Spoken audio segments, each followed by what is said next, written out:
Okay, so today, to deepen our connection with our partner, we're going to do something. It may sound morbid or sad, but actually it's really cathartic, and there's a lot of like celebratory and even like leaning on each other. There's a lot of bonding in there too. You're going to do a funeral for something that has died, okay? And I don't mean like a real thing, person, whatever. I kind of mean things like a part of yourself that has died, some beliefs that you have had that have died, maybe something in your relationship that has died. And you're going to let it go by doing this funeral, and you're going to do it together. Partially it could be something, you might do several, you might mention several things, that's fine. But it could be something that's just personal to you, and you want to share that with your partner, like a part of yourself that has died, or a set of beliefs that you've had that have died.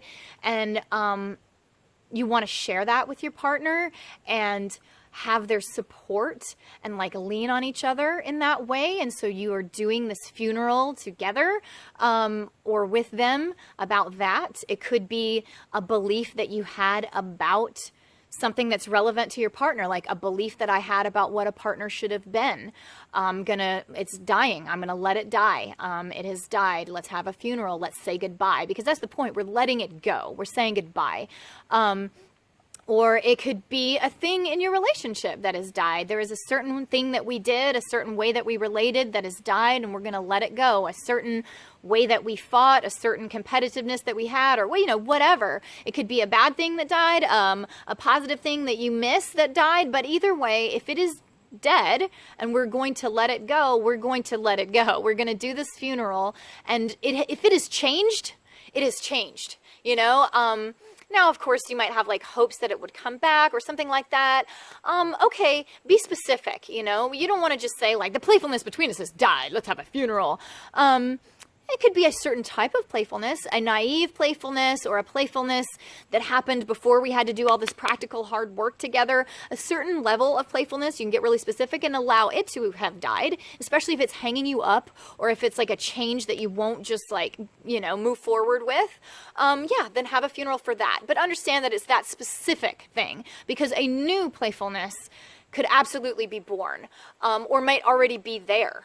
But letting go of the one that has truly changed or that has truly died, and that might be something relevant that you guys do together. So it might be something in your relationship that has died, a belief that you had about your partner that has died, about relationships or what a partner should be has died, a belief that you had about how y'all's life would go. I said y'all. How it would go. That might have died. And want to have a funeral for that. Plans that you guys had, that might need to have a funeral, because that is really changed and it is dead and it needs to be said goodbye to, so that you can do something different. Absolutely. Whatever feels like the thing that is something, and it could be many, I told you, it could be many, that you need to move beyond because it has changed. Then let's have a funeral for it. And each person gets to have a funeral, right? So let them pick what they think needs to have a funeral, and then you pick, okay? Not just a joint thing. I know we do things together, and we're doing this funeral together for that reason of having each other to lean on and being a team, and, but each person, has to have their own thing that they really need this funeral for, to be able to let go, because we let go of things at different rates. That doesn't necessarily happen as a team, but this is kind of part of making that happen as a team, doing it, witnessing each other, being each other's support, and almost like accountability as well, where it's like, okay, we're going to release this, and they saw me release this, so I'm really going to release this. I'm really going to say goodbye. We're really going to go into a new phase and a new change, and we're going to let that go. And then also, as a part of it, as a part of really digging in there and doing the full cathartic work of, saying goodbye and acknowledging it fully, let's think about really doing it. Not just think about oh, okay, yeah, I got mine, you got yours, let's talk about it and think about it, and that was it, done. No, really do it, really do it. And that's when it gets playful. I was going to say silly and playful mixed together, but that's when it gets silly, and that's when it gets playful.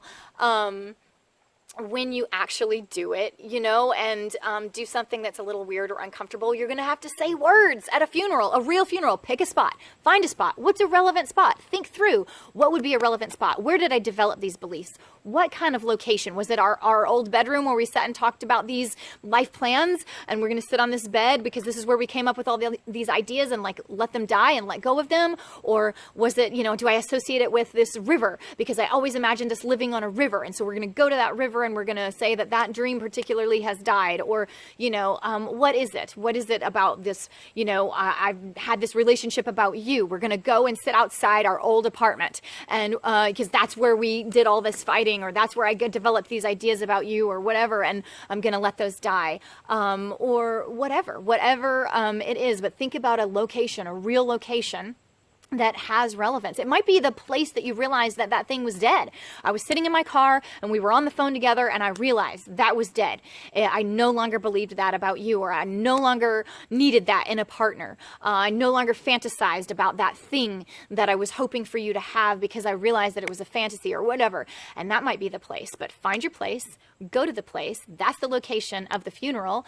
And then bring something with you to release or let go. Maybe it's like leaves that you crumble up because it was the fall when all of this happened, you know, or something, and they symbolize the fall. Or maybe it's a piece of your hair because it's a part of yourself that's dying and you've got plenty of others, and so you like toss out that. Or maybe it's a word, you write the word, you know, something that you were expecting your partner to be, and it was fantasy, like knight in shining armor, and you write it down, you burn that paper or toss it, you know, but it's something that you can let go of, a release, because that also lets you cue in to like all of the things, all of the associations, all of the places that you need to dig around and grab that old stuff, the places that it was hanging out, and like, you know, move it, let it go.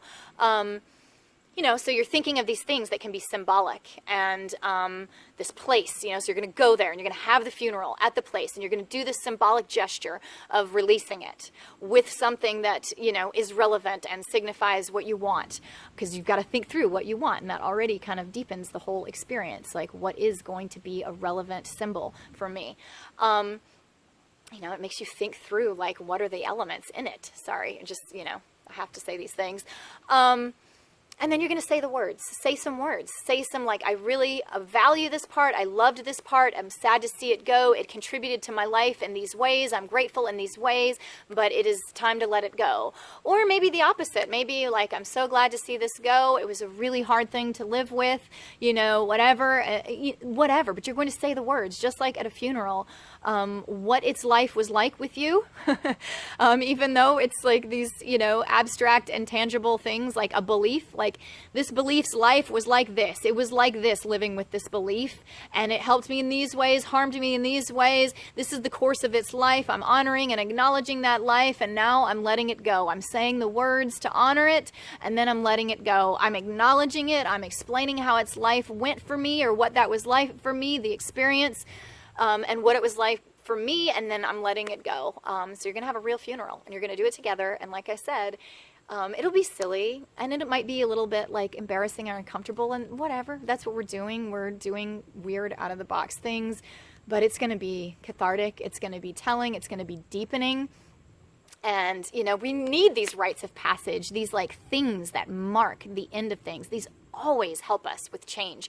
They are things we've been using for like centuries as humans.